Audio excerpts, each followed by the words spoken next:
Hello, family. I'm going to wait a few more minutes, see how many people will come in today.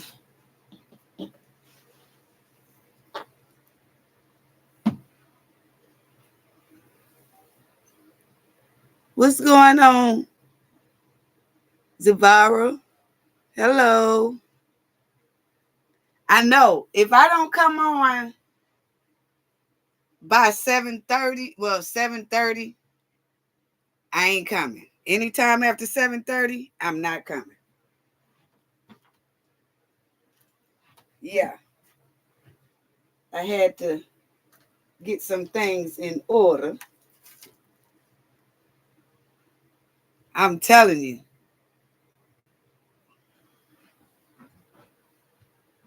Hold on.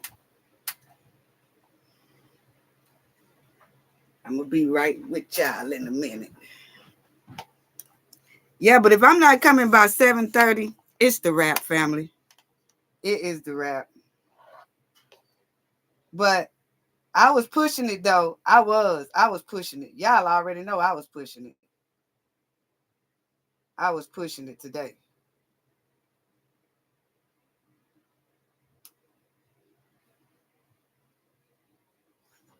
Let me see.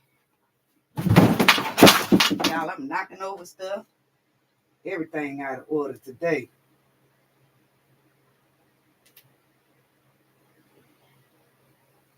Okay, I got it.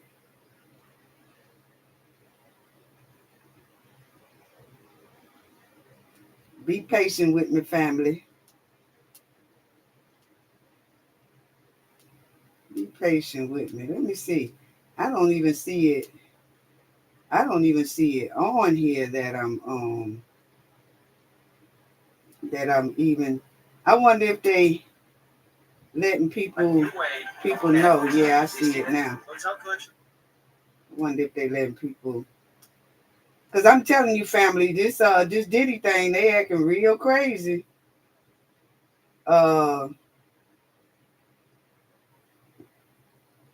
Zivara, Saint Sinner, model stack on air, model stance on air. How y'all doing? Yeah, I'm telling you, uh, when you're doing the Diddy thing, you kind of have to be, you know, YouTube be acting a little funny, stank for real about Diddy. I'm for real? Yes, honey, they acting real stank when you want to try to report on Diddy. I noticed that. Y'all probably don't know, but yeah, they trying to act real stank. But anyway, we gonna still we're gonna still do it. But honey, they acting real stank. I said, y'all serious right now? Y'all want to act like that about Diddy?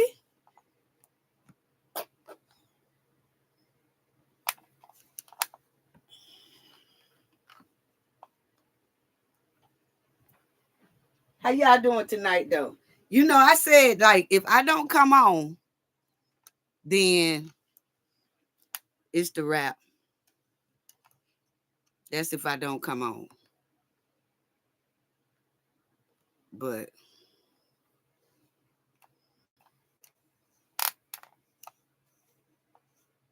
okay. Let's see if I can get that glare up out of there.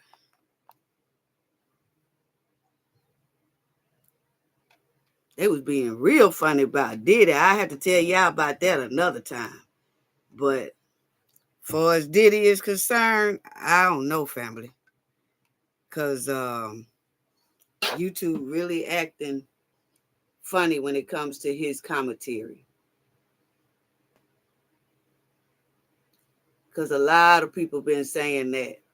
They've been like, hey, Mildred Lightfoot, how you doing? Saint Sinner, all of y'all. Model Stance on Air, all of y'all. Zavara, Streets is watching. I know, right? I know, Because I'm telling you, it's been a mess. It's really been a mess. And you say, it's like I don't know why, family. It's like you say something about or you try to do commentary on Diddy. They, watching it real close. I'm talking about YouTube. I ain't talking about the content creators and nothing like that. It's like they got a problem with it. Why is that? Why is that? So we still gonna report on it. I'm just gonna you know, I'm gonna show y'all a lot of what's going on, but I'm gonna also put in other news that's hot in the news as well, so we don't have to really worry about that. It's just sad. But anyway, family, how's everybody today? I want to talk about Tory Lane and Megan Thee Stallion because they have his representative said they have new evidence that could shape this case upside down all over again. So we gonna see. But y'all already know. Let me do this right quick so I don't have to worry about this right here. But his representative, I'm gonna let y'all hear some of it, but they are saying that they have some evidence that will help Tory Lane in his case. So we'll see. This video is under fair use. Copyright disclaimer under Section 107 of Copyright Acts in 1976. Allowance is made for fair use for purposes such as criticism, comment, news reporting, teaching, scholarship, and research.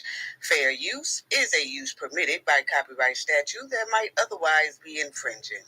Non-profit, educational, and personal use tips the balance in favor of fair use. Yes, fair use. All rights and credits go directly to its rightful owner. This video is purely for fair use, opinion, and entertainment. Enjoy. And we also want to add that everything in this video is alleged. Yes. Yes, family. So if y'all don't mind, please hit the like button. I think it's easier to hit the like button when I'm live without being booted out. But I'm telling you, when I've been doing the Diddy and the way I do it, I've been going kind of a lot more in details, and it's like YouTube putting weights on the damn channel. You know what I mean by weights on the views? The views won't climb. It's like they holding it down with some big old heavy ankle weight. So, just hit the like button, share if you can. Appreciate it. Appreciate it. Appreciate it. So let me get right on into the Tory Lanez because I'm a little bit late today. Mildred Lightfoot, yes, I'm telling you, it's like it's crazy. But let me let y'all in on this one right here. First, I did report on Tory Lane, and very briefly, and I was like, he was poked about 2 times, and that was it. Well, family, I was wrong. I come back when I don't be wrong often, but I'm telling you, you have to come back and let your people know he was hit 14 times. Now, when I first read it, when they took him to the hospital, y'all know we do research, right? So it's like they downplayed the pokes at first. And I guess when it started hitting all over, then the truth kind of came out. So I think at first it was trying to be downplayed by 2 pokes, but he really had 14. Okay.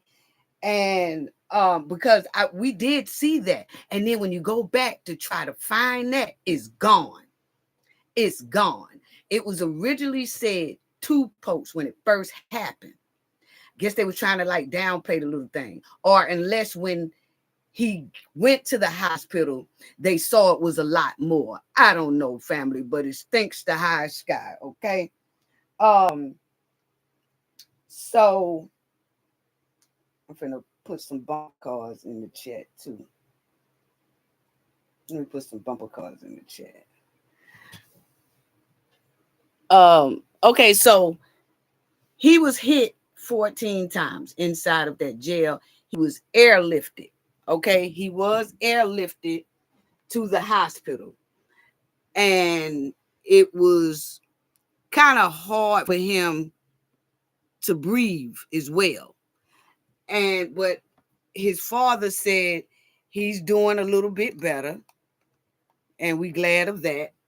But he was in very, very serious condition. Okay. It wasn't because I kept saying he just got hit 2 times, he'll be all right. No, he was done real bad. Okay. Can y'all hear me in the chat?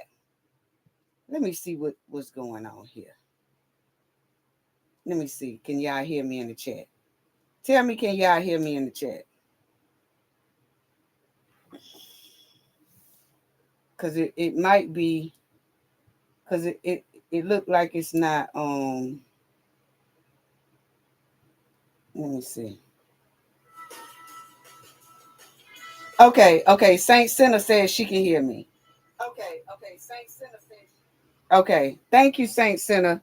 Okay, so yeah, it was worse than what I thought. So, our hearts goes out to his family and him, no matter what we think about, kind of what he did. I don't want to see anyone get hurt up in there like that to where he had to be airlifted to the hospital and he's still in there. But check this out, family. They said Tory Lanez, that pow incident that happened with Megan, they are saying is new evidence that they might come back and redo this thing or look into it. And boy, it'd be some people in trouble if so. So let me let y'all hear what his representatives are saying about the new evidence that they have. And y'all tell me what y'all think about it. Okay. So this is one of the guys that's representing Tory Lanez. It's another one as well.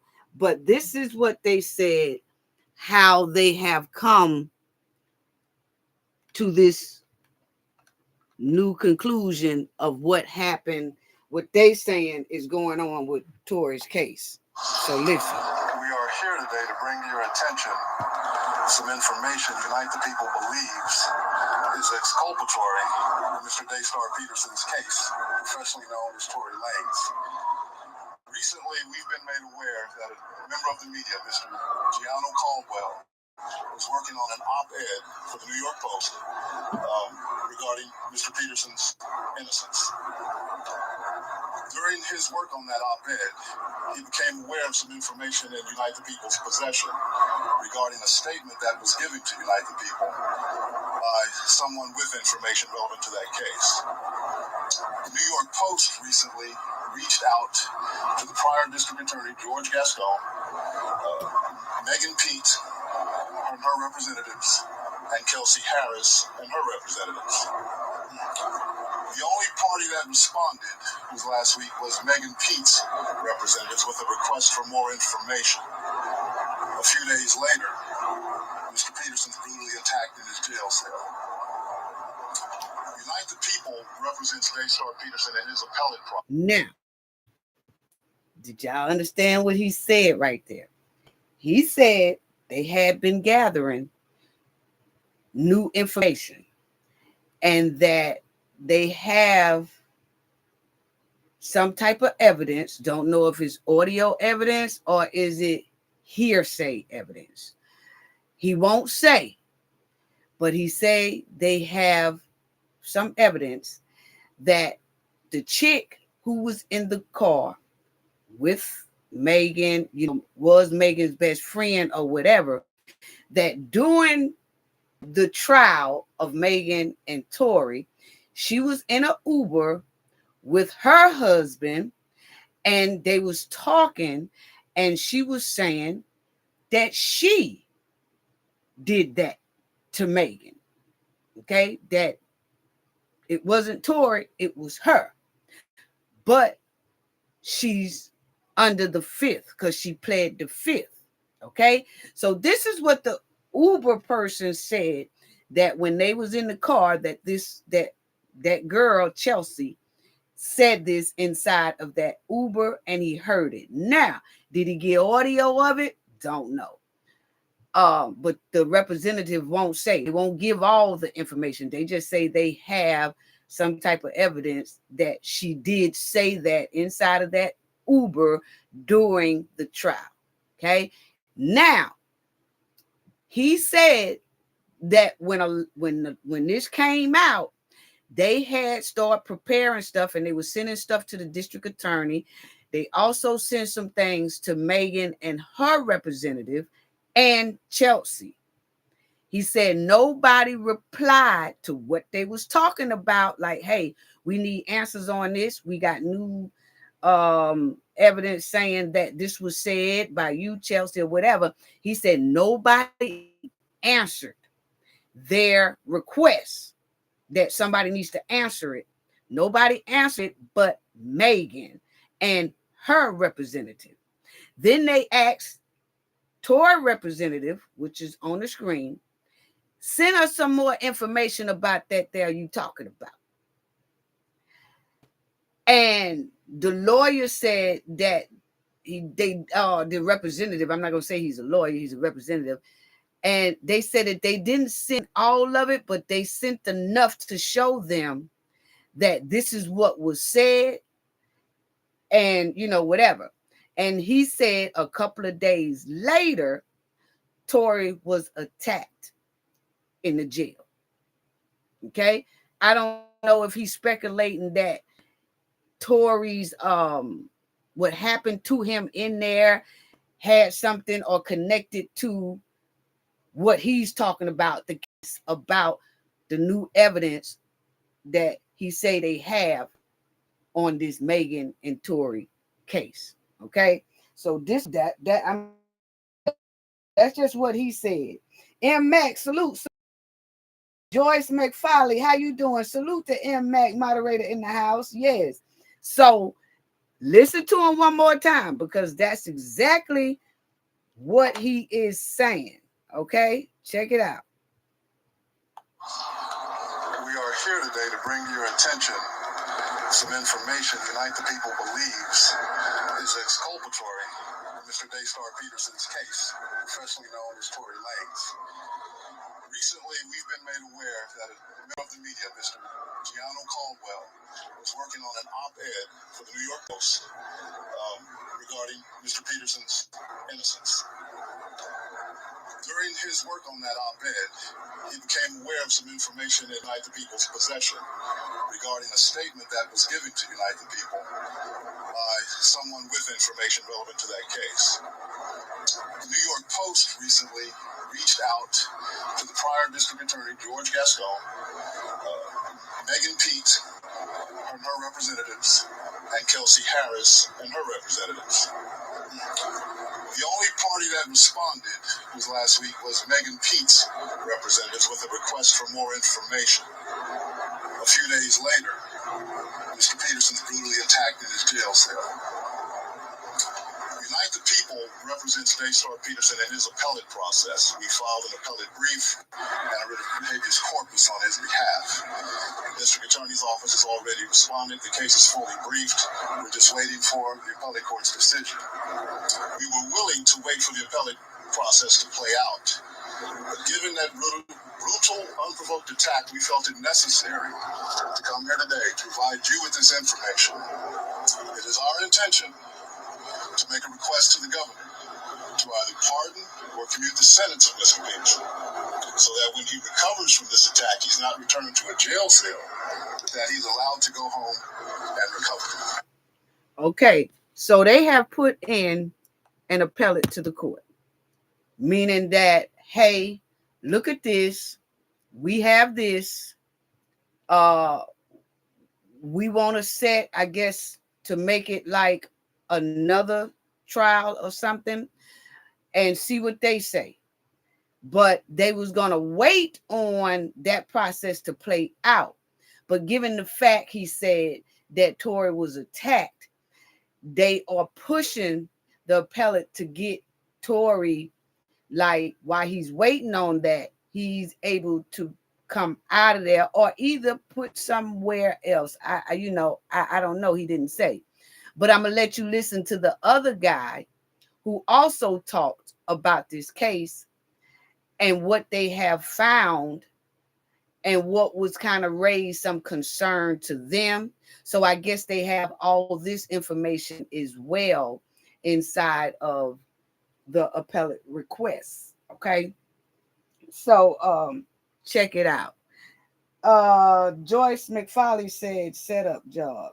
Yeah, when somebody get hit that many times inside of a facility like that, man, and the way they did, I mean, they said that he couldn't even breathe.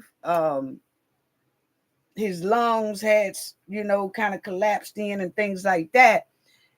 That it sounds like a hit, it's personal. It's personal.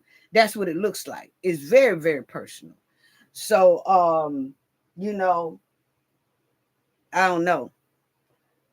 When I saw the thing, that one of the articles at first said he was hit only 2 times, I was saying, was he in there bragging and stuff like that? But then when it came out that he was hit 14 times, that bad, all over, face, arm, back, chest, everywhere, and I said, man, that don't sound right there, and how come no guards or nothing? Maybe some guards was around, just couldn't handle it.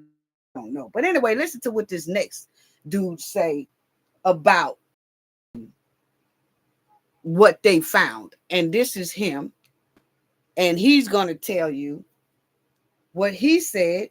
They sent in, I guess, to the appellate court. United People was approached by a gentleman named Bradley James. Mr. James informed us he was working as the bodyguard and driver for Miss Kelsey Harris during Mr. Peterson's trial. Check it out. She was in close proximity, had privy to conversations she was having with her husband and others. Mr. James informed us he was not under a non-disclosure agreement or a confidentiality agreement and was free to speak with Unite the People, and that he was doing it because his conscience would not let him not speak and leave a man in prison for something he did not do. Mr. James informed Unite the People that he was witness to the conversation Ms. Harris had, where she stated she had the gun. She fired it 3 times. Mr. Peterson grabbed her arm and knocked it down, and the gun fired 2 more times. In essence, Mr. Peterson never shot anybody, never even touched that gun, never fired the gun. This statement aligns with the statement of the only non-party witness to the case, Mr. Sean Kelly, who at trial testified he saw 2 women fighting, 2 men break up the fight, 1 man grabbed the other one's arm. Gunshots came from the passenger side. The passenger side is where Miss Harris was sitting. Okay. So that's what now that was the other man. Now listen to this one here that I have on the screen. So y'all heard what he said. This one right here is what he said. That's what he was saying, that what the Uber driver said he heard. Did he record it? Because basically that's hearsay, which probably won't go as far. But if that Uber driver recorded it or have some type of device in there that does record when he's driving so that he could be safe himself, and if it's caught on there, then that's a whole nother different story. Okay, but y'all heard what he said, Chelsea said, when she was in the back of the Uber with her husband while they was headed to that trial. Okay. And yeah, M. Mac said, yes, it does. The suspect has already had 8 added original sentence of prison violations. Yeah, M. Mac. And they said he's a tricycle chaser. The one who poked Tory, he is a tricycle chaser. Okay. And he got them across the border features. Okay. Y'all know what I'm talking about. Anyway, they said that he was in there for being a tricycle chaser, that he was talking to like a young girl, and he was grown, like 11 years old, and then he deleted that girl, called that 11-year-old his girlfriend, and he deleted her. So he went to prison. He has life in prison. So see, he had nothing to lose. Tory only had 10 years. He had life. And I had said, when they said 14 times, I kept looking before they put him on the screen of who did it. I said, that joker must already got life. And you remember when I was doing the other video, when I briefly touched on Tory, I said, Tory has 10 years, and I hope he's not in there bragging, because I was showing y'all a picture that he released from jail showing that he's buff and that he's going to be soon dropping his album and all that stuff. I said, Tory has to watch bragging like that too, and sending out pics and posts, because it's some guys in there that's doing 40 years, 50 years to life. This man here that did that do have life. So he has nothing to lose. Yeah. And Mac, I said the same thing. Yeah. If you look at it in the article, that's what he did. So he's a tricycle chaser. Yes, he is, and that's what he in there for, because he deleted the little girl. Yes, and they got 11 years old down there and stuff like that. So, he got life for taking that child's life, and messing with the child. So he didn't have nothing to lose. Okay, so check this out, what this man here says. Okay, check this out. Now he brings up some good points. Just listen to him. Alleged withholding of exculpatory evidence, prosecutorial misconduct, among other issues. That I was compelled to write an opinion piece for the New York Post. It is true that last week, the New York Post editors reached out to three parties, one being Megan Peake's team and Kelsey Harris. It is also true that Megan's team was the only ones that responded back for that request for comment.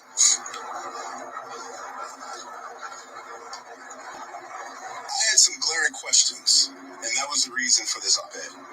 Things didn't make any sense to me, many issues in this case, and I was shocked by the lack of interest from the media to ask very simple questions. There were multiple people with gunshot residue on their hands that night.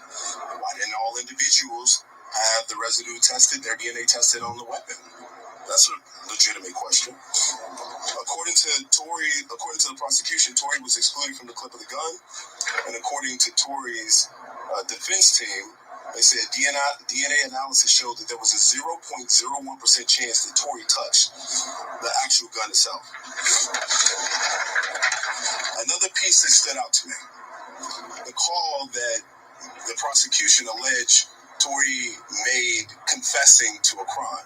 I listened to that call. I'm sure many of you have as well. I didn't hear a confession. But what really shocked me about it is, if my best friend was shot maliciously by someone just 2 to 3 hours before, I wouldn't have answered the call, or if I did, I wouldn't calmly have a conversation with the individual of it. And certainly, I would ask, why did you shoot my friend? And more importantly, I would never have given you my current location out of fear of you finishing the job. That was something that stood out to me. I also, in my op-ed, discussed Kelsey Harris pleading the Fifth Amendment. She wasn't accused of anything by Megan Peake. or the police, and to my knowledge, she wasn't under any investigation. So why plead the fifth? What also shocked me is the prosecution gave her immunity. For what? What did she do? Is there an allegation of her doing something? I'm not aware of that. Maybe some of you can answer that question today. During the time of trial, George Gascon, just to take you back to where we were at that particular point, he had just barely won a recall attempt. He had just barely won a recall attempt. He lost support in many key demographics of voters. Crime was up in Los Angeles County. And this case would have been a silver bullet for him potentially winning. Okay, so um it's two things he said in there that kind of I was wondering too, why did Chelsea plead the fifth? Like, if and they let her be able to do it. And it's like, if you didn't do anything, you're not guilty of anything. I mean, you truly is innocent. Why would you say I plead the fifth and you get granted that fifth so that you don't have to say anything?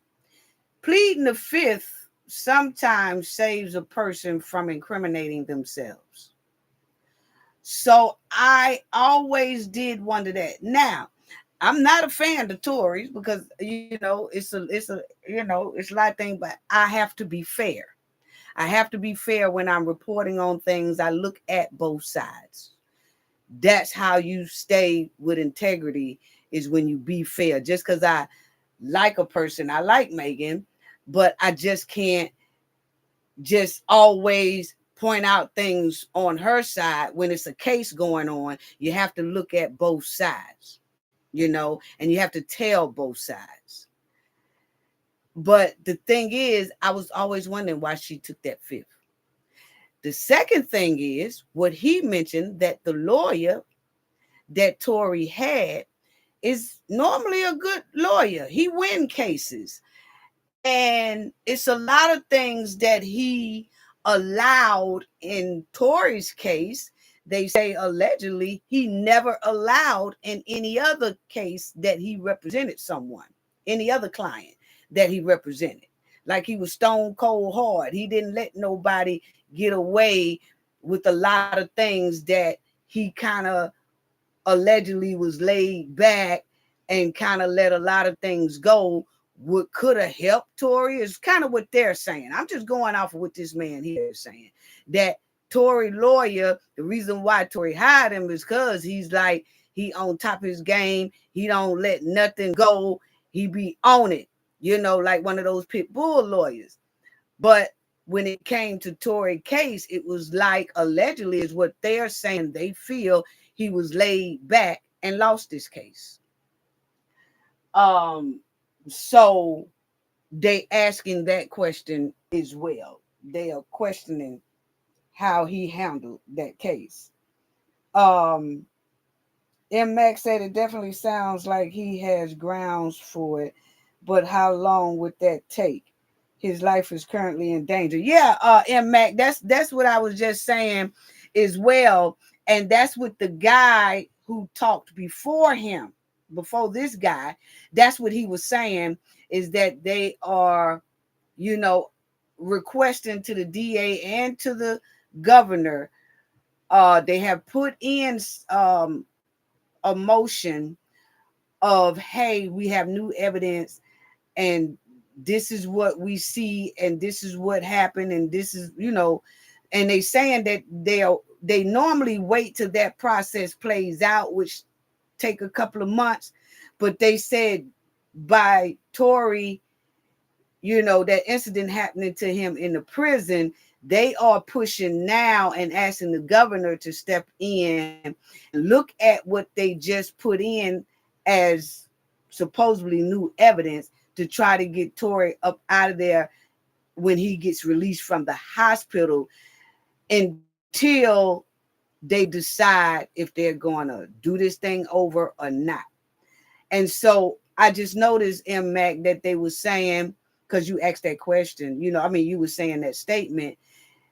I'm just saying that I think that the way his representatives are putting it is that as soon as they let the opposite party know that they are now looking into new information, they're requesting for this new information to be looked into, and they're bringing in the governor in it and the district attorneys and all that stuff. Soon as they got word and they sent paperwork to these people saying, hey, this is what we doing, when they sent it to Megan's side and they sent it to Chelsea's side, Megan's side did reply, but they replied with, what type of evidence are you talking about?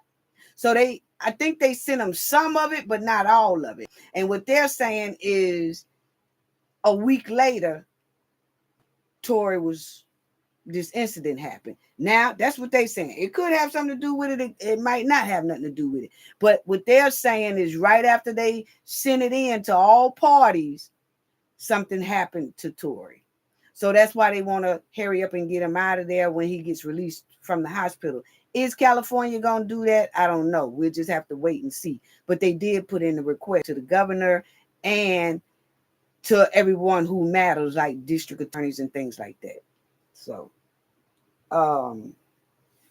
yeah, unbelievable. You know what I'm saying? So, but I always wondered why they let her plead the fifth, and that was another thing, family, that I was wondering. How come his lawyer didn't like show enough fight that pleading the fifth? Like, oh no, ain't no pleading no fifth. You innocent, right? I need you to answer questions. She was in that car. Ain't no pleading no fifth. Tory's not, well, Tory just said he don't want to testify. Okay. Megan got up there. She didn't plead no fifth.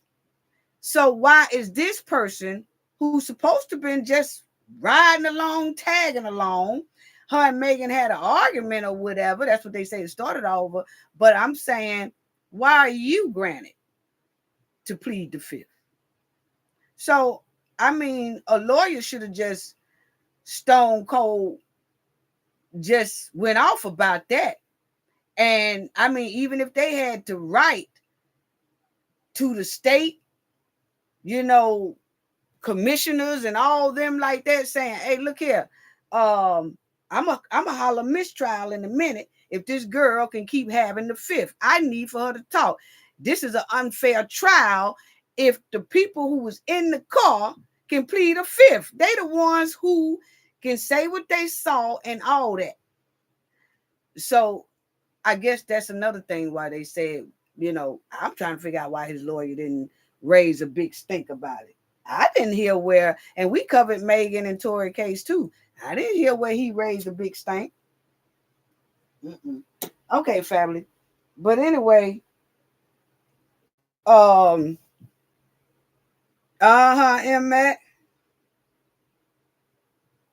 Right.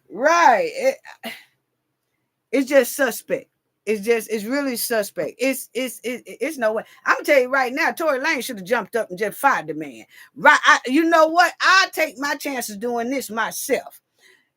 Or Tory have some money. He could have been saying, hey, mom, dad, somebody, y'all go find another lawyer to join this man, because I'm not feeling this right here. If I can't find him in the middle of the trial, hey, y'all gonna have to pause, because I don't agree with her being able to plead the fifth.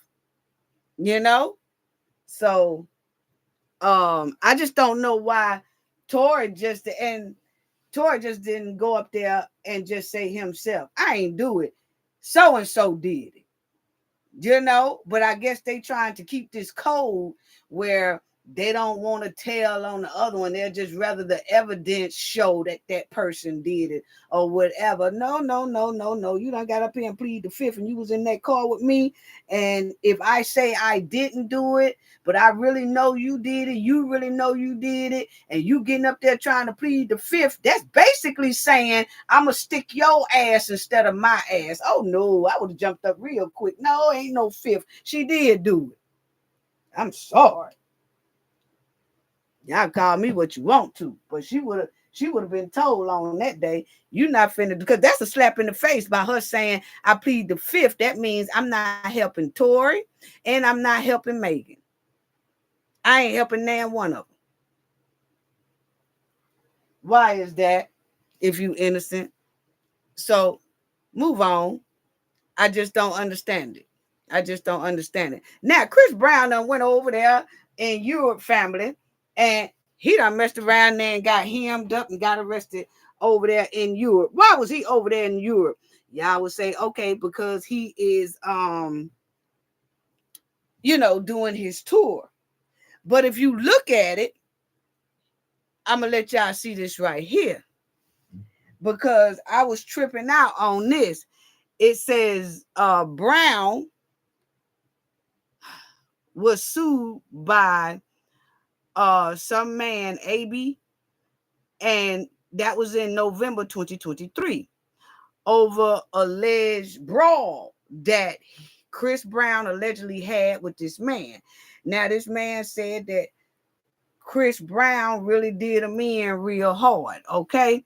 And so the man sued Chris Brown. And in the lawsuit, which was examined by people, the producer accused Brown of, hitting him and all that stuff, and said that he suffered crushing blows, to his head and all that stuff. Okay, so the man put down the lawsuit on Chris. When he put down the lawsuit on Chris in 2023, that assault happened, right? So he went and he put the lawsuit down.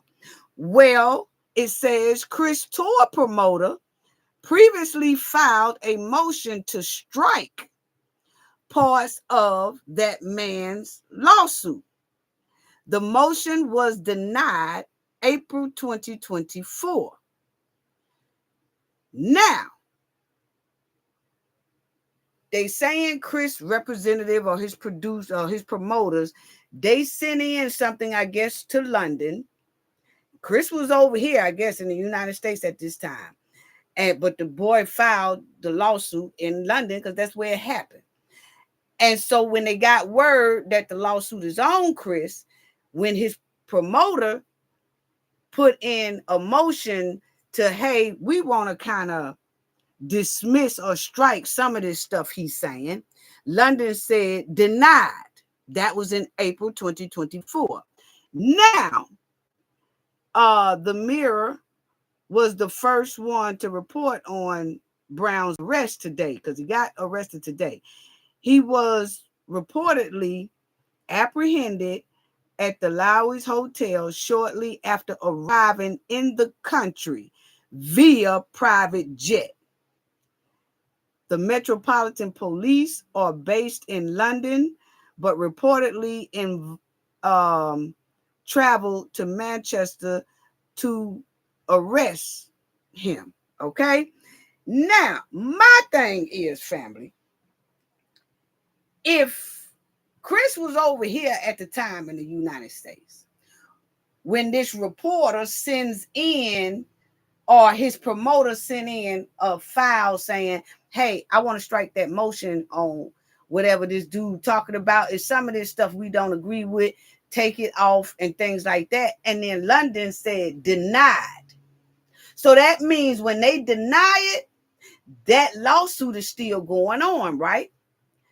So why did the promoter book Chris Brown over there in London? I'm just asking a question. That feel like a setup to me, even though it probably wasn't. But my thing is, did Chris know that that lawsuit was over there on him, and it most likely had a date for him to appear, and he didn't appear, or he probably did appear. But it says here that the promoter sent in a file to strike some of what this man is saying on that lawsuit. Well, something done went down to where sometimes when you ignore a lawsuit or you owe some people, they got different rules over there. They rules ain't like ours over here in the United States. Maybe a lawsuit, like, hey, they put a lawsuit down on you. If we don't hear from you, or he don't hear from you, or somebody don't hear from you, then you automatically have a warrant or something like that for you. Don't know. Their laws are totally different. But what I do know is that once they said denied, motion was denied in April 2024, Chris shouldn't have went over there unless he was ready to just pay up whatever this is or get an agreement that he show up in court and try to something. I just don't get it. Yes, it made a bottle of that. I just didn't want to say it because you already know how they be acting sometimes. I just didn't want to say, but I just said the man said he got, he got done up by Chris. So yeah, but yeah, you said that Chris hit him with that bottle of that right there. Yeah. So so I guess that's the part where he talking about that he fell out in Mac is when he got hit with that right there. So but I just don't see why they let Chris go over there. I know they trying to get tour money, but he should have been touring in the United States. When you know you got some stank overseas, they laws are not like ours. You need to handle that stank while you're over here. And if they still won't let you handle a stank like you requesting to handle the stank, if they say no, you got to pay us about 30 mil. And then you say, nah, I ain't got no 30 mil for that. That wasn't worth no 30 mil. Can I do like 10 mil? And they say, strike. Nope, denied. You got to pay the 30 mil to this man over here, whatever. All right, then I just won't never come back to your country. Point blank, period. I just won't, no more tour dates over there. Yeah, them people over there won't see the performance. Stay in the United States only. Because sometimes other countries, they have treaties with another country. So even if he went somewhere else in another country, that country might hold them until London come and get them. See, you have to be over here in the United States to be safe like that. Yeah. Yeah, because see, they would have had to ask Trump for, hey, we want a extradition. We want him. We want you to send him over here to us because he ain't paid a lawsuit. United States gonna be like, what? And especially Trump. Trump gonna be like, y'all owe me millions and billions, and we've been helping y'all all this time. I ain't sending nobody nothing unless you send me by 8 billion. You send me by 8 billion, I might think about sending Chris over there. You see what I'm saying? He should have stayed over here. Point blank, period. So he in there. They haven't said if Chris had got out yet. But Brown is currently, he's currently in jail. Yep. And he was out there to do his 20-year career celebration, and he was supposed to kick it off. And it says he's scheduled to kick off with a sold-out performance in Amsterdam on June 8th. I'm telling you, if I have to fire everybody. I don't know if Chris knew this or not. I can't see Chris knowing that if I go over here, I believe they're going to snatch me up for this here lawsuit. So until I get that situated, I'm going to stay my ass over here in the United States. I don't know if he knew it and just did a double jeopardy and thought they wasn't going to mess with him, or if he didn't know it. If he didn't know it, everybody need to be fired on that team. I'm sorry. My opinion. That's my opinion. I get over there and I be like, what? I'm what? And then my promoter said, well, yeah, I sent in something, but they did deny it. Well, if they denied it, why you didn't tell me? Anyway, family. Anyway. Yep. Darlene Chestnut, no, baby, you ain't late. You on time. You all right.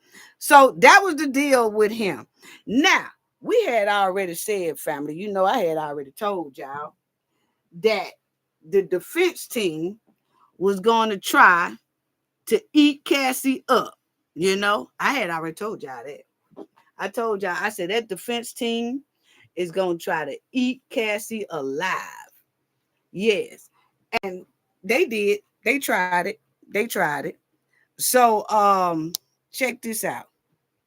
because, yeah. Did y'all know that Diddy team is really costing him about 10 mil?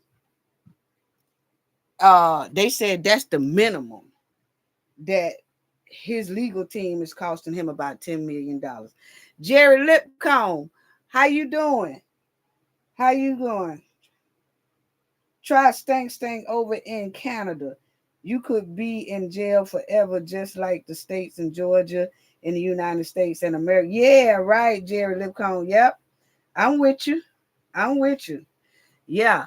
So, but Diddy, he is paying a minimum of 10 mil to that team he got. Yes. So, wow.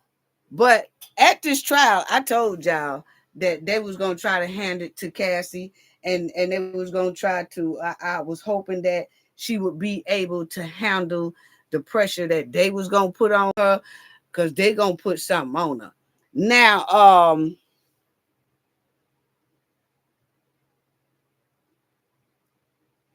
as y'all see right here, it says Cassie again acknowledged she was worried that the release of the Wild Party video would cause her career to suffer. Now, check this out, family.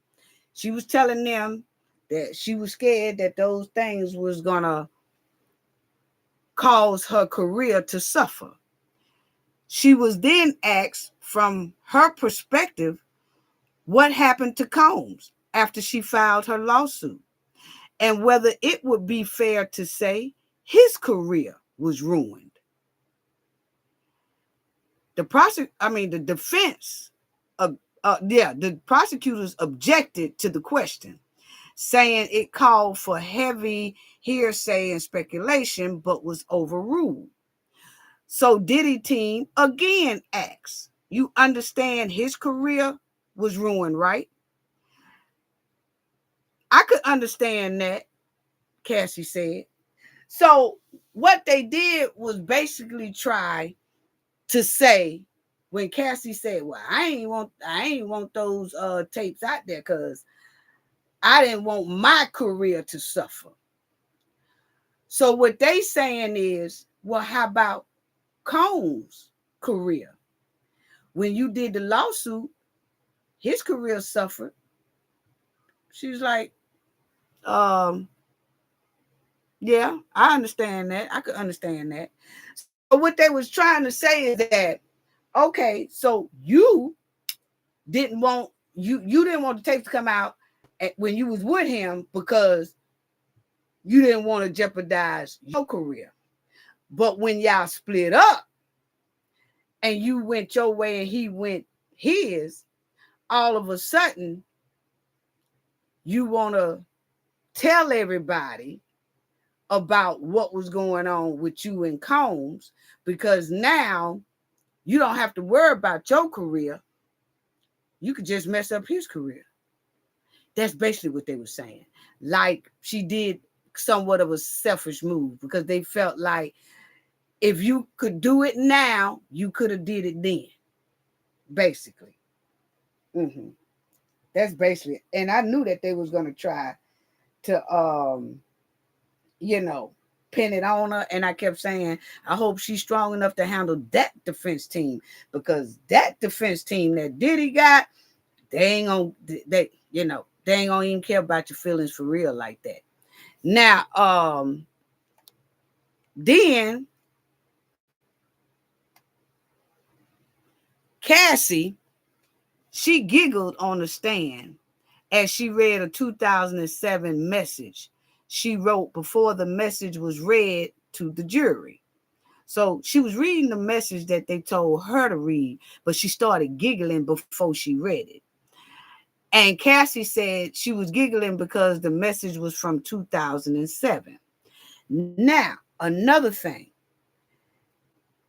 I hope Cassie can contain herself, because she said out loud, well, I'm giggling because this is a text message from 2007, as if It was so long ago.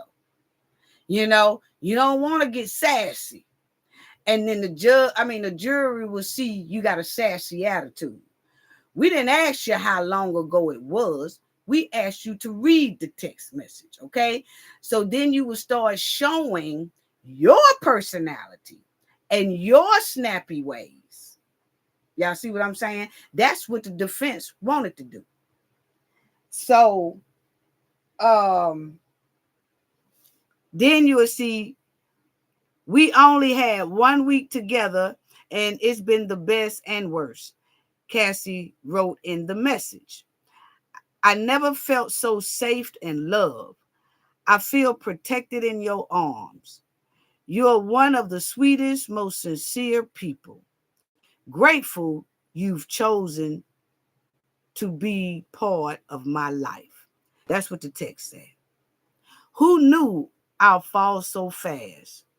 Cassie wrote. So that was what the text message said. Okay? So they're showing that on one hand, how she was saying Diddy is and how he did her. But then on the other hand, she was saying he was the best thing that ever happened to her. And that she's so glad that he chose her, you know, and she feels so good in his arms. Okay. So then at one point, Cassie allegedly sent the following text to Cone. You're making me look like a side piece, and that's not what I thought I was. She explained that in 2013, she thought she was Combs' main girl. So now you see they showing Texas from 2007 all the way up to 2017. Okay. And she was still writing things like this in a text message when she wasn't even around Diddy. That's what they're trying to put down. And asked if she had previously testified she was jealous when she saw social media posts of him with other women. She replied, sure. Okay. She also testified that she was aware that Combs had relationship with other women and that she was very upset when Combs wouldn't break off his relationship with one of them. She testified that his seeing other women prompt arguments between the two. Okay. So which they trying to show that she was very jealous and she'll do anything when she's jealous, including ruin his career, basically. After lunch, the jury was shown additional texts allegedly sent between the two. Combs said, I want a, wild party right now. And then Cassie said, laugh out loud. Me too. Well, I want to have fun with you. In another message, Combs allegedly asked her permission to set a wild party up. And Cassie allegedly replied, yes. She'll do it. Okay. Then Cassie admits she would get jealous, when she see him. Well, we said that. Defense lawyer asked if she was jealous when Combs spent time with Kim Porter, his former partner and the mother of his twin daughters and one of his sons. Cassie said she was jealous at times and that he cheated on her frequently with other women. Now, see, y'all, what I'm saying is, Gail Portez, thank you so much for your generous donation. It's so greatly appreciated. It's so greatly appreciated for your generosity.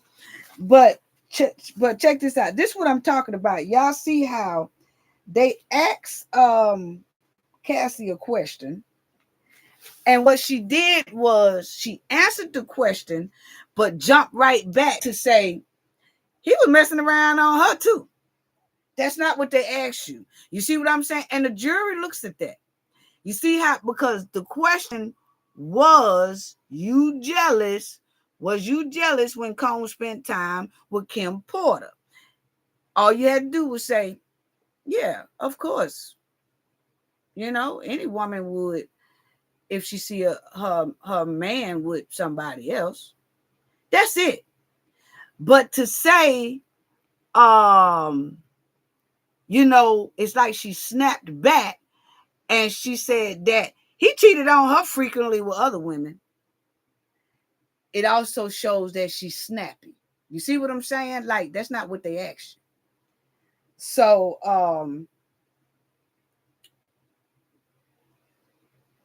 let me go to this right here. The defense asked if Combe ever got suspicious that she was with another man. She said yes. And when he was jealous, it was a little scary. Okay. But like I said, I was hoping that she can kind of contain herself.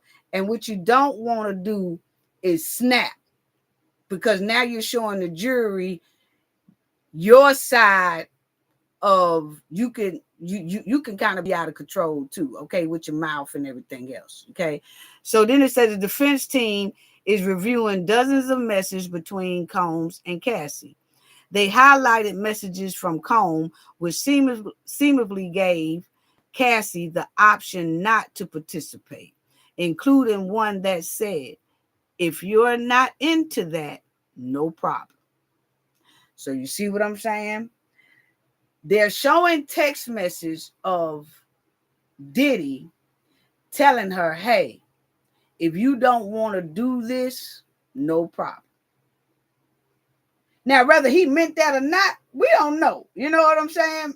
But the point is, they're using these texts to say, basically, it don't look like he forcing nothing. He forcing her to do nothing to me.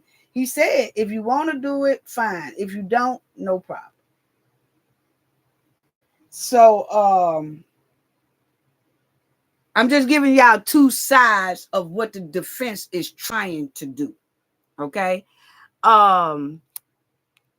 Then Cassie seemed agitated. I told y'all she seemed agitated because she was snapping. She was snapping back at him. Cassie seemed agitated with some of the questioning. This isn't about what I feel is irrelevant at all, right? Because there's a lot that we skipped over, she said in response to one message thread being read out in chunks. So see, she telling them, this ain't about what I feel. All this is irrelevant, right? Because there's a lot that y'all skipping over. It don't matter. They are going to bring out the points that's going to help Diddy. And she has to be able to handle it, you know what I'm saying, without snapping. So, let me go to this one. Okay. We are back on the subject of the so-called wild parties, and the defense is pulling up several messages in which Cassie seems to say yes to them. Now, what they did is they pulled a whole lot of messages, family, that some of them they showed us, some of them they didn't. But some of them they, said out loud, some of them they didn't. And they were saying, it was sometimes where they say, hey, you want to have a wild party? And she was like, yes. And then he'll text back and say, hey, I'm in Atlanta or I'm in Miami or whatever. You want to come down and join? I'm going to have a party. I'm going to do this. I'm going to have a wild party or whatever. And she said, sure. Send the flight, or I'm flying out. I'll fly out tomorrow. I'll fly out tonight. Stuff like that. Like, they were showing text messages that she was always saying yes. Okay.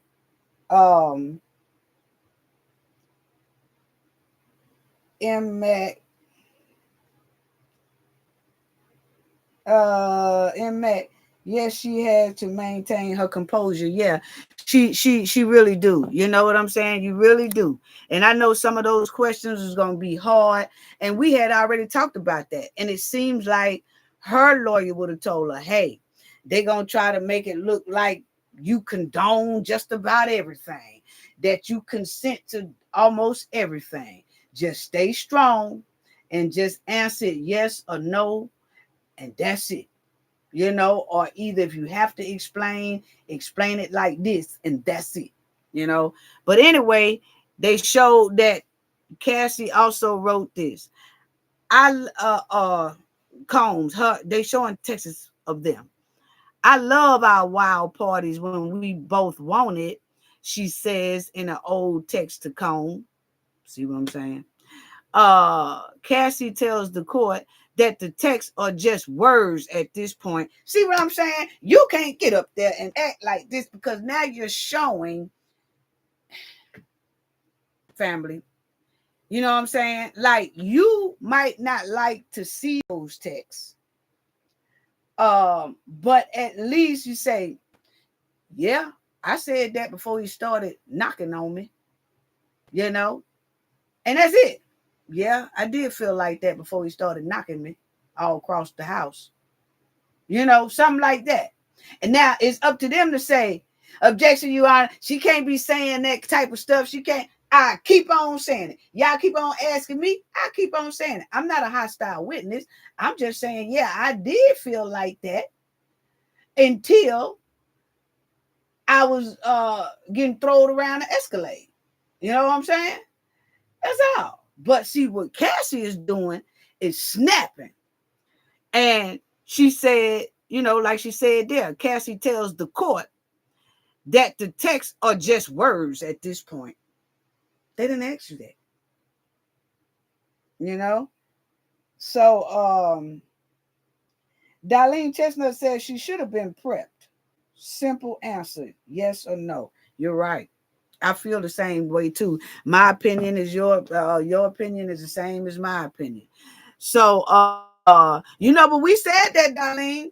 We had said that we just hope she's able to handle it and that she has to be strong and stuff like that. And it seems like she would have been told that. And maybe she was, but when she saw those texts saying, I just love you, Diddy. You're the best ever.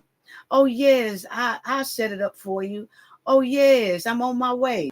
Oh, yes. Now she feeling like they trying to say that and now she done got defensive and start lashing. And that ain't doing nothing but showing the jury that, oh, yeah, he ain't the only one got a nasty attitude. You see what I'm saying? So um then it says these messages will be part of the defense argument that Cassie was not pushed into doing anything. Then it says Cassie was shown additional text messages and agreed they exchanged messages of love and affection. She said Combs often put her down and often built her up, often encouraged you to be the best artist and woman you could be, the defense asked. Yeah, Cassie replied, adding that Combs has inspiring energy. Now, see, she should have been just saying yes or no. When they said, oh, he made you feel like a great artist and a wonderful woman. When she said, yeah, Cassie replied, that should have been it. But then she added, Combs has inspiring energy. You helping him at this point. See, that's why you have to know when to just say yes, no answers. But anyway, the defense then said it had 26 more pages of messages, and the judge called a sidebar. The judge was like, hold on now. So this is the U.S. judge, they judge that's in the courtroom. He became agitated from the back and forth he had with Combs' attorney prior to a break. The judge agitation stems from the speed of which the defense is questioning Cassie. The judge sternly reminded the defense it was given a day and a half to cross-examine Cassie, who is 8 months pregnant, and that she would be done by the end of the week. Combs' attorney, Mark, argued that Cassie should be able to come back Monday morning if needed. The judge got mad, y'all, and he said, "In what universe did you not understand this is what was going to happen? You're not telling me this was everyone's understanding that this witness was going to be done this week." Cassie was somewhere in the exhibit room looking at some more stuff. Well, the judge is saying that the defense team, Diddy team, is taking too long to question Cassie. Well, they just started today.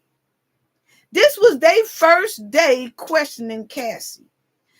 So was they asking her the questions, and then before they get to another question, they will go back and fumble for something, then come back? Did they not have all their questions and stuff just lined up, ready to go? Bam, bam, bam, bam, bam, bam. Or was they hesitating and running back and grabbing this and running? I don't know. But it says here that the judge was kind of agitated at the speed it was going. But then again, family, I'm trying to tell. I know the prosecutor's side had, what was it, a day and a half to examine Cassie, almost 2 days or something. And then the defense supposed to get the same amount of time, a day and a half or 2 days, one of the two. But my thing is, the defense said if they need longer, they should be allowed to take longer to answer some questions, to ask some questions.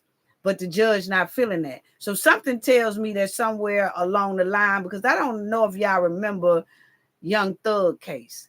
Brian Steele was Young Thug's lawyer.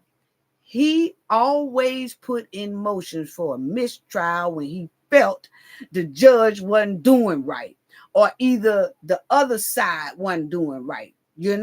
He would throw in a motion for a mistrial or some type of motion to, like, no, I ain't feeling that. Nope, I ain't feeling that. And I don't know. It could be, if Diddy is found guilty, those lawyers will come right back and do an appeal and say they felt like they didn't have enough time to do their job. Like they was being rushed to question the witness. But the prosecutor wasn't being rushed, but they was being rushed, so you just never know. And they could feel like that.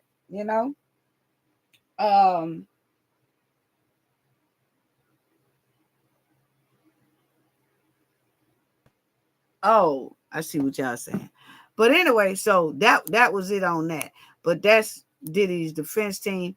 Now, the message went on to say Combs might be weary of her, and she might be being sneaky.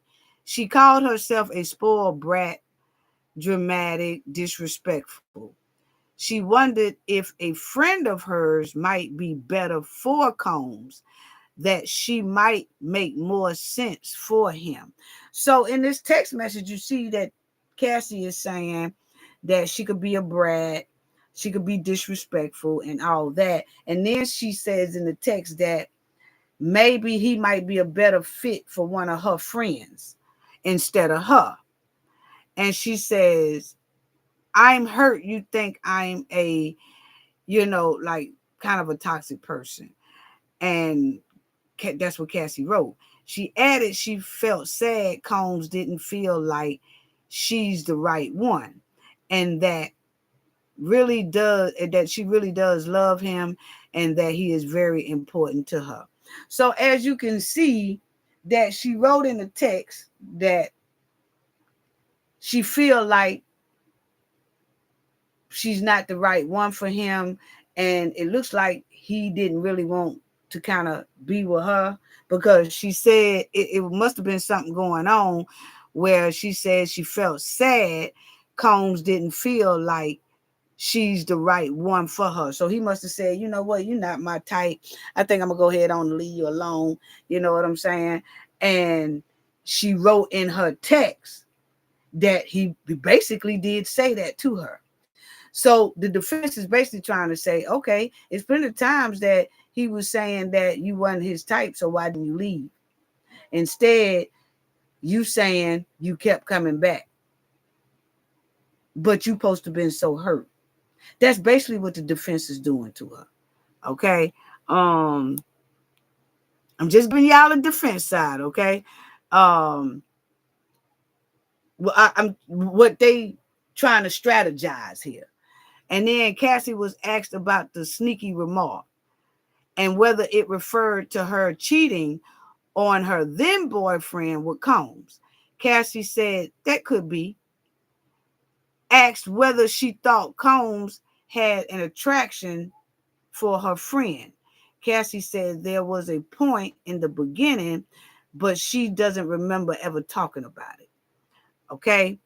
So now, as y'all see up here, it says about when she told Diddy, I'm sorry you feel like I'm sneaky. And they asked her, why did she say that? Because Combs found out that she was cheating on her then boyfriend to be with Combs. And then she said, that could be. Basically, they saying that's what it was. So they're showing a pattern because you remember when she first started talking to Diddy, Diddy was talking to Kim Porter. And she was talking to another guy. So she was seeing Diddy behind this other guy's back.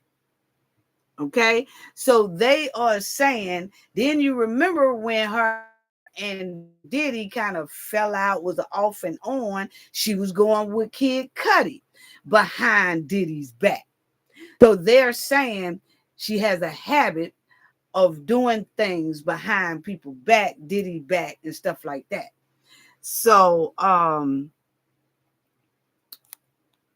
here, the defense started to discuss her 21st birthday, where Britney Spears and Dallas Austin attended her party because of Combs, the defense said, before asking Cassie about her success up until then. Cassie said she had put out an album and that it did well. She was asked if she said she was a celebrity in her own right, to which she replied yes. So remember when Cassie said, when the prosecutors was talking to her, she was saying, oh, on my 21st birthday, uh, or something like one of her birthday, he kissed her and she ran.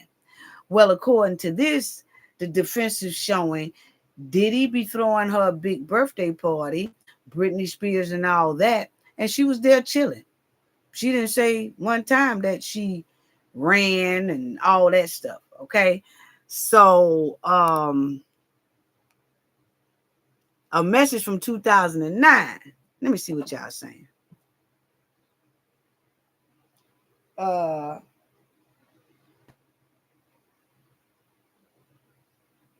oh, you know what, Darlene? Darlene said if she was a spoiled brat, he put a stop to that real quick. I'm just saying. Yes, and Stephanie Harden, salute, salute, salute. Who else is in here that I didn't Granny G, salute, Gail Portez, salute all y'all. Um MX said we have to remember during the course of their relationship, Diddy had her signed to a 10, yeah, he did 10 record deal for real. Yeah, and he basically did have her career in his hands, basically. Spicy, I think she was jealous of him taking good care of young Miami. Yeah, I don't know if she was out of the picture then or was that, That's a good question, Spicy. Um, was Young Miami in the picture? I don't think Young Miami was in the picture. Could be. I'm going to look that up, Spicy. But then it says in a 2009 message, Cassie sent to Comb, including one sent ahead of a wild party. In one message, Cassie wrote to Combs that she deleted the video from her phone that she called Zoe. Um, she was asked if that was a video from a wild party, and Cassie replied that she didn't know. Cassie was asked if she typically delete videos she made with Combs, and she replied, yeah.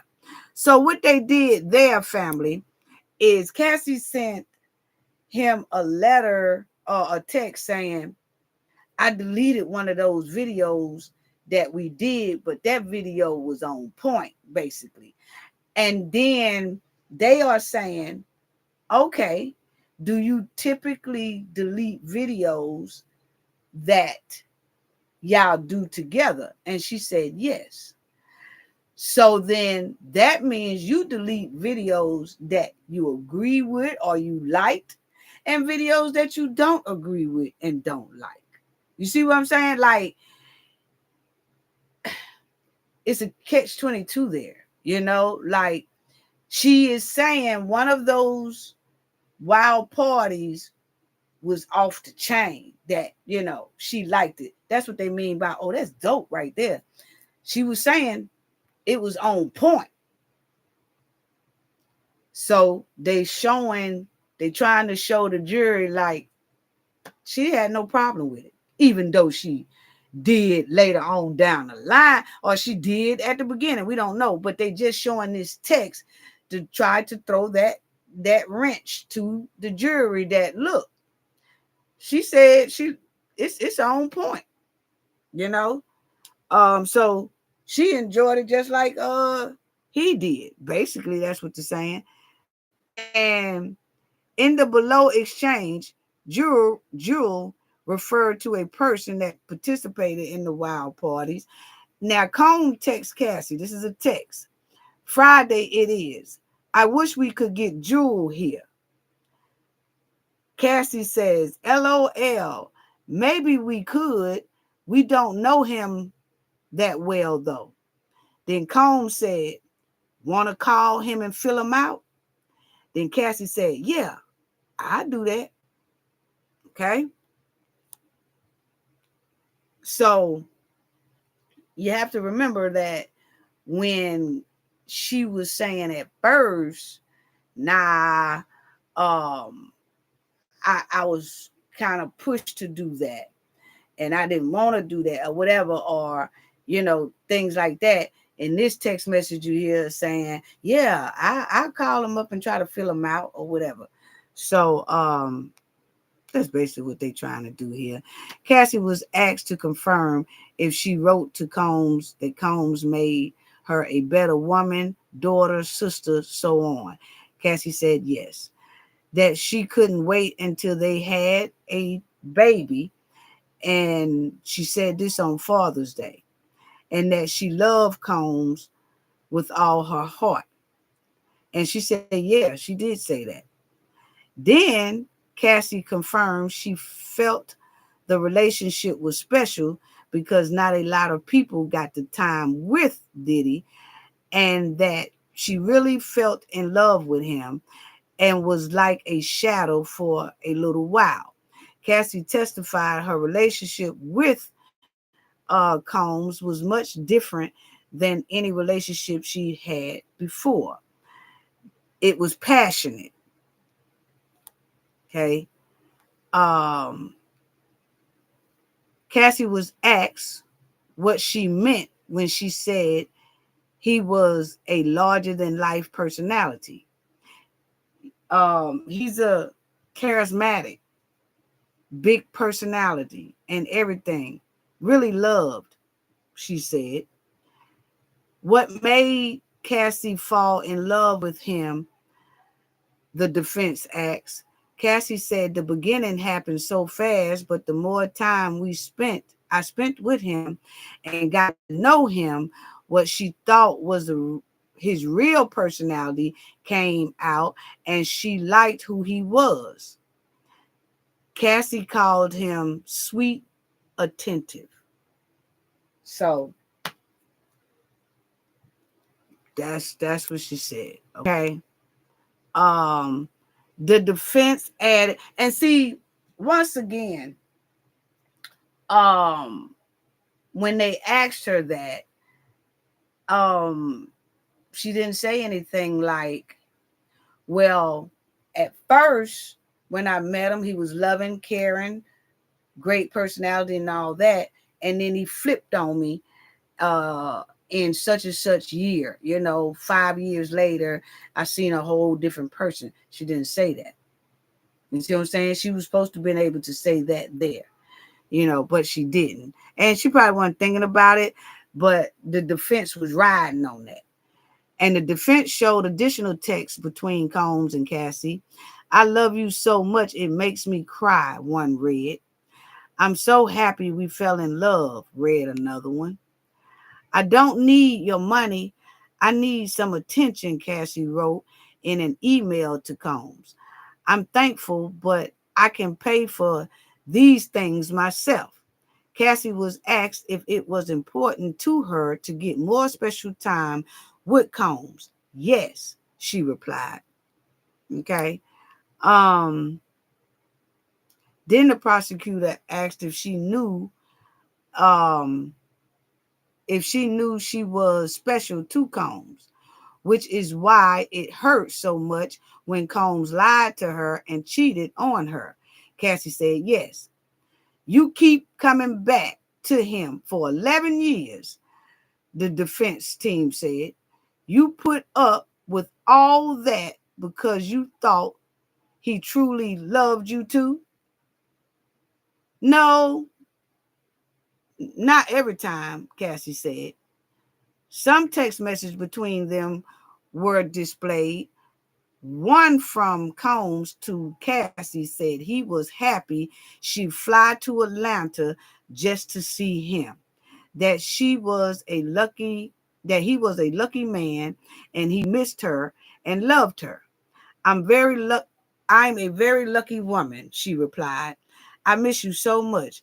I'll fly for you whenever you need. So the defense put that out. Okay. Um, Defense attorney began to question Cassie by asking if she had been in love with Combs for 11 years and whether she took care of him. Cassie replied yes to both questions. Cassie agreed that Combs was larger than life. So she was just, and she said here that, and she said she knew the real Combs, the version he wouldn't let the rest of the world see. So that's the defense team. They was on her. Now, Cassie also said that Diddy told his dealer in Los Angeles to stop giving her any type of street candy. Okay. So they was trying to show that Cassie was also getting this stuff on her own. um she was getting it on her own and he wasn't getting it for her at some times, I guess. And she admitted, yeah, because I just wanted it, but she was getting it on her own to at a point that Diddy was telling people don't get her nothing else. She can't have nothing unless she with me. But doing it with all these friends and other people and all that stuff is dangerous. So basically they were showing text messages and stuff like that Diddy was caring for her because he wasn't letting her do that out there with other people and things like that. Y'all see what I'm saying? They was trying to show that he was looking out. Anyway, um, Cassie told the jury Combs suspected her of being in a relationship with actor Michael B. Jordan. Asked what Combs' reaction was to the alleged relationship, Cassie said, "I wasn't there to see it."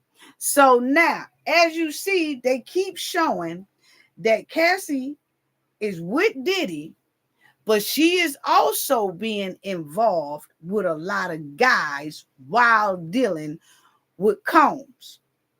Even though she know what type of dude he is, or she say he is, I'm giving y'all the defense side now, what they trying to strategize here.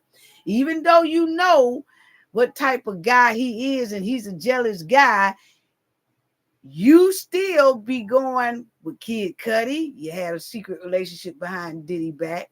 Now you talking about Michael B. Jordan behind Diddy back, allegedly.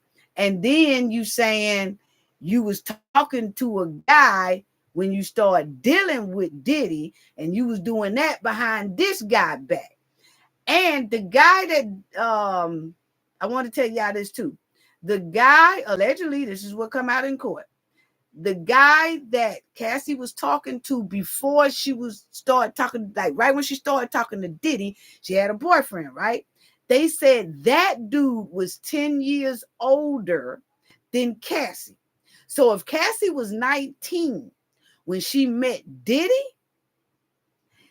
and she was going with a guy 10 years older than her, and then they said her and that guy was talking for about 2 or 3 years. So that means 17, 18, 19. So that means she was talking to this guy when she was 17 years old and he was 10 years older than her. Then a producer introduced Diddy to her. And then Diddy was way older than her. Okay? So I just thought I should tell y'all that because that came out in court too. But anyway, she asked what Combs said about the alleged Michael B. Jordan thing, and she said, "I wasn't there to see it." Then Cassie said she couldn't remember if Combs tried to text her about him, but he did try to make contact. Now, she ain't saying with contact with who. Did he try to make contact with her, or did he try to make contact with allegedly Michael B. Jordan? No. Okay. She really didn't say. Cassie admit to keeping a burner phone.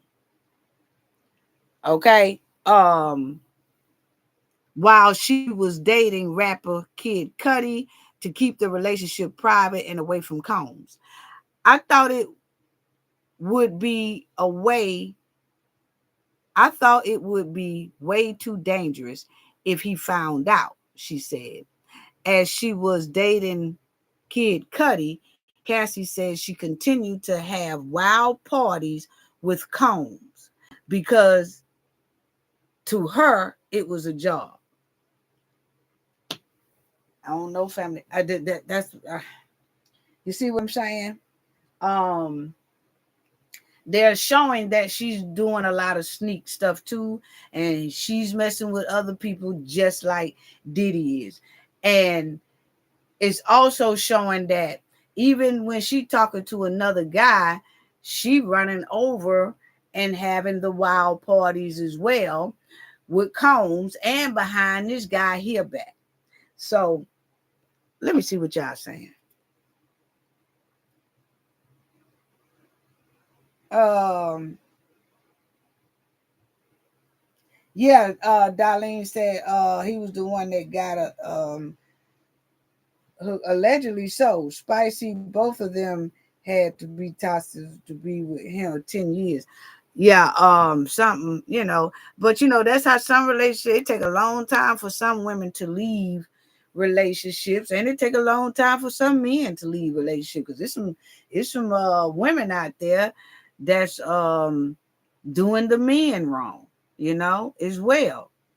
um then you say Cassie said that things got a little scary when Combs found out that she was cheating on him. She also admitted to being upset when she found out that Combs was spending time with a woman named Gina in 2014. Y'all remember Gina? Gina is the one that Young Miami got into with on the internet talking about I make Young Miami wrote Gina and said you better be quiet because I make Diddy put you on your hands and your knees or something and you'll be begging me or something like that. It whatever she said, I remember. I just can't remember word from word. But when she said it, it sounded just like a wild party. It sounded just like a wild party suggestion that she was call herself going off on the Gina, Young Miami, but it didn't come out right. Cause everybody was like, what? Oh, eat her nanny. Yeah, that what it was. But anyway, she also admitted to okay, yeah, she admitted to she said that that would prompt arguments, okay? Cassie also said that during their relationship with Combs, she became jealous of his ex-girlfriend Kim Porter. Now, Cassie, when she met Diddy, Diddy was still going with Kim Porter. So she was talking to Diddy behind Kim Porter's back and behind the boyfriend back that she has. Okay. So both of them was kind of doing the same thing at this time. But she did say she had some jealousy about Kim Porter, and Cassie admit to the jealousy after being asked by the defense attorney if Combs ever left a wild party with her only to visit Kim Porter afterwards. And Cassie agreed that she was upset. Okay. She did agree she was upset. It was times that after they, finished having fun or whatever, that Diddy would leave and go to Kim Porter. And Cassie agreed she was upset about not having a chance to form a relationship with Combs' children, despite having a relationship with him for 7 years at that point. Cassie also acknowledged it could be heartbreaking seeing Porter with the children and that she wanted to be part of Combs' life. Okay. So basically, that's basically all it was, family, today. Um, is that they just drilled Cassie and tried to make it look like everything that she was doing was basically what Diddy was doing. And like they say, they're not in federal court for a DV situation. They're in federal court for the traffic part. Okay. So what they're trying to show, the defense, is that it's no traffic going on here. She was running to different men and things like that, just as well as Diddy was running to different women. She knew about the women. She also organized some of these things that was going on and all that stuff. So that's what they was really trying to show. Okay. And the racketeering, stuff like that with the street candy. They was trying to show, oh, she go get that stuff on her own. He don't, I mean, he could force her sometimes, but a lot of times she doing it on her own. And just like Darlene said in the chat, you never know when she was hooked on it. Was she, was she using a little bit before she met Diddy? She never did say that though. She never said, I was clean before I met him. I didn't smoke. I didn't drink. I didn't do street candy. I didn't do none of that.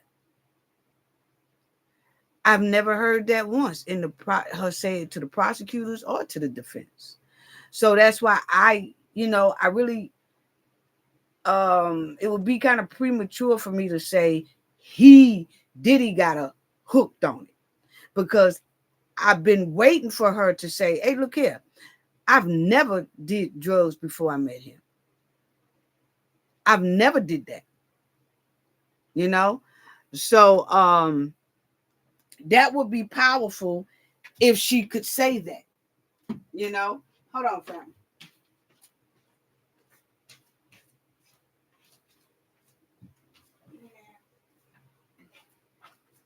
Yeah, that would be real powerful if she could just, say that. So let me see what the chat is um saying.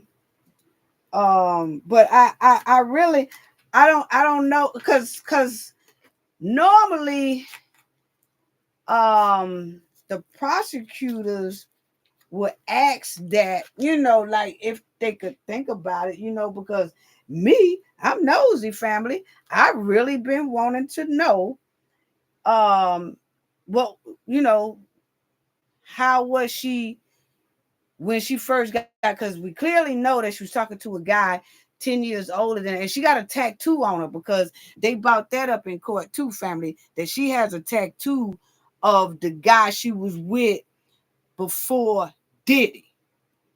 I don't know if it's his name or his picture, but she has a tattoo of that guy she was with before she met Diddy. So they was together for about 3 years before she met Diddy. And then she was still talking to him, but sneaking with Diddy.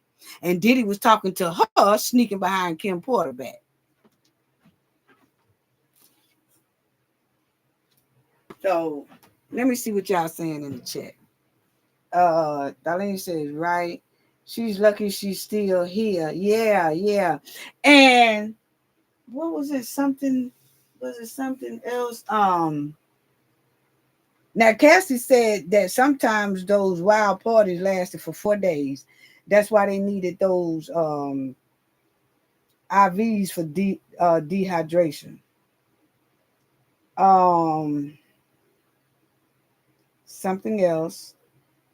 Um, it was something else I wanted to say. Oh, I did want to say this that y'all know that I'm from New York and stuff like that, but it's a lot of people. I talked to some family there as well, but a lot of people are saying that they are impressed with Diddy kids. The girls don't haven't they the girls didn't show up yesterday, and I didn't hear anything about them saying the girls showed up today either. It's just the boys showed up today, and just the boys keep showing up and the mama. But a lot of people are saying they're very impressed with Diddy's kids because they're in the courtroom, very mannerable, acting professional. um you know what I'm saying? It's like they ain't showing no hostility and all that stuff. It's like they come in, they sit down. It's almost like, I don't know, like very professional. They ain't causing no scene. They ain't, when it's time for break or people get restroom breaks and all that, it's like they carrying themselves very professional up in there. So I just wanted to say, shout out to them for that. Because I've been here, that was some of my family was telling me, it was like, everybody's talking about here in New York about how professional those kids are acting inside of that courtroom. Even with hearing a lot of the things they hearing, it's like they're acting, very professional with it. Yeah. And they handling people running to running up to them saying, hey, could you tell us this about your daddy? Or why is your daddy a creep? Or why is your daddy like this? And why is they just keeping on with the strive. They're not engaging in anything. They just going to point A to point B, and from point B back to point A. So Jerry Lipcomb, thank you so much for your generous donation as well. Thank you, thank you, thank you. Y'all are so sweet. Thank you, thank you, thank you so much. Thank you so much for your generosity. It is so greatly appreciated, Jerry K. Lipcomb. Yeah, so that was basically what I had to say about that. Saint Sinner said their father is a yeah. You know what? Um Yeah, yeah. But the thing that people was saying is that in a setting like this, high profile, um, they just conducting themselves. You know what I'm saying? They not even acting like you wouldn't even think that's his kids. To hear some of the things that's being said inside of that courtroom, you wouldn't even think that those right there was his, because they are being mountable. And you just have to give them their shout outs for just doing that, because regardless of how things go on, they ain't trying to mess up their dad's case or whatever. So they're just being respectable. I mean, they're young. And so when you got people running up to you saying, hey, what about your dad? He's a such and such. He's a such and such. What do you think about what you heard today? It ain't nothing bothering them. Nothing. They keeping their professionalism. That's the only thing I'm saying the word is around New York City. Um, you know, so I don't know. But anyway, family, but that was it on that. So if anybody have anything to say, I go through the chat again. Um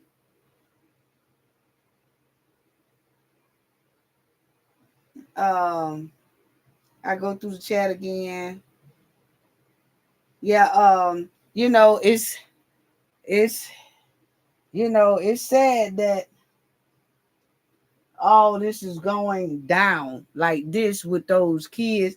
But I guess the boys, I guess what they up in age where I guess they can sit up in there and listen to it. But I know the girls don't go no more. So, and I didn't think it. I'm glad they don't go. They don't need to be hearing a lot of that stuff, exposed to a lot of that stuff, because they wasn't exposed to. I don't think the world that Diddy was allegedly a part of. So. But anyway, if anybody would like to say anything, y'all can call if you like at the 678-439-4517. And people I guess people be watching the video a day late and they'll be calling as if I'm still live. Please, y'all, look at your screen. It's going to say 10 hours ago, 12 hours ago. That means we're not live. Okay. And they'll be calling it. And then my team start checking emails or either voicemails and looking at the Cafe of Knowledge phone. And they be like, man, you had about 20 missed calls. Somebody think we still live. They just listening to it, not realizing um it's already over with. Already over with. Yeah. So it's crazy. So if y'all would like to, y'all can. I give about 2 more minutes. 2 more minutes to see if anybody else wants to call in. And then if not, we'll shut it down and we'll see. But the defense supposed to drill Cassie again. Yeah, again tomorrow. So we'll see how that goes. Thank you, M Matt, for putting the phone number down there. Saint Sinner, I really believe Diddy has something to do with Kim. Yeah, well, y'all know they have more witnesses coming, and the only person that really can tell a lot about Kim Porter is Al B. Sure. And he said that they subpoenaed him. He said they subpoenaed him. Now, if he coming, don't know. Um, if he comes, what he gonna say? You know? So, Karen Parker, salute, salute, salute. How you doing? How you doing? Hope you doing. Hope everyone is doing fine this evening. Yes, and one thing too, y'all. 7:30. If I'm not on here by 7:35, then I'll be here the next night. You know. Um, and I will be talking about other things, just like I talked about Tory Lanez and Chris Brown. Now I don't know if Chris gonna be stuck over there in Europe, because see, that's a whole nother country. See, because people who get stuck in Europe, Russia, and things like that is, I'm just hoping he can settle that, whatever problem it is going on over there with this lawsuit, and they got him from this old lawsuit 2014. The incident happened 2014. This is 2024. So I don't know, family. I just hope he can get out from over there. Point blank, period. I just hope he can get out from over there. Let me see what year that. No, it's 2024. I'm sorry. They put in something in 2024 is what they put in. But that incident, when that incident happened, I just hate that it happened. November 2023 is when Chris Brown got into that scuffle with that dude. And then in 2024, his team put in that motion to strike some of what that dude said, and it was denied. London denied it. Then he went over there, and now they done got him. You know what I'm saying? The answer lady. Thank you so much. Thank you so much, Answers Lady.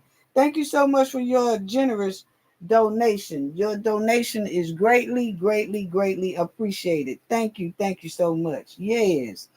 But so, they didn't say if he's able to come out from over there or not. Or they trying to hold him. You know what I'm saying? You just don't know. You just don't know. Okay, so I guess everybody's just gonna chill tonight. Y'all don't want to call in. I guess y'all will come in. I will be going live Sunday though. I don't know. Everybody, I'll be on camera Sunday. But y'all let me know right quick. I'll let y'all decide. Should it be after 12 o'clock, round 3 or around 6? 3 or 6. Y'all put it in the chat Sunday. 3 or 6. I'll let y'all make the choice. 3 or 6 Sunday live. I'll be back on tomorrow too. But 3 or 6. Okay. I got 1-3 from Saint Center. Okay. I got 1-3. 3 or 6. Going once. Going twice. Okay. 3 wins. I'll be Sunday at 3. Okay. Okay. Oh man, y'all done did a tie on me right quick. Somebody gotta break the tie. Who gonna break the tie? 3 or 6? Who gonna break the tie? 3 or 6 Sunday? 3 p.m. or 6 p.m. Sunday live. I need a tiebreaker. All right, 3 it is. 3 it is. All right, y'all. Love y'all, and y'all have a great night. And like I said, if I'm not on by 7:30 tomorrow night, then I'm not coming on. Okay. But I definitely be here Sunday. Okay. At 3. Love y'all. Love y'all. Love y'all. Love y'all. See y'all later. Sending love to everyone, and thank you all for the donation. M-Mac, thank you so much for your great moderation as always. Sending love to you all.